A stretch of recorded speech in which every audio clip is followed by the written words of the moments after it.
बिस्मिल्लाहिर्रहमानिर्रहीम। एक औरत बड़ी कसरत से इबादत करने वाली थी।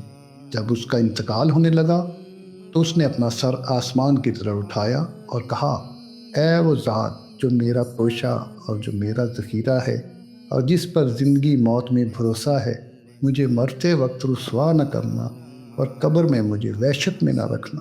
जब वो इंतकाल कर गई तो उसके लड़के ने ये एहतमाम किया कि हर जुमा को वो माँ की कब्र पर जाता और कुरान शरीफ पढ़कर उसको सवाब बख्शता और तमाम कब्रिस्तान वालों के लिए दुआ करता।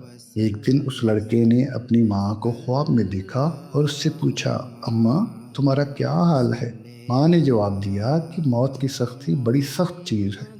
मैं अल्लाह की रहमत से कब्र में बड़ी राहत से हूँ और रेशम के तकिए लगे हुए हैं। क़यामत तक मुझसे यही बर्ताव रहेगा।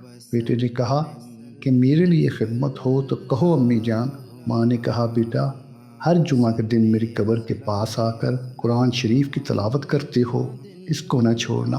और जब तू कब्रिस्तान में आता है तो सारे कब्रिस्तान वाले खुश होकर मुझे मुबारकबाद देने आते हैं। मुझे भी तेरे आने से खुशी होती है।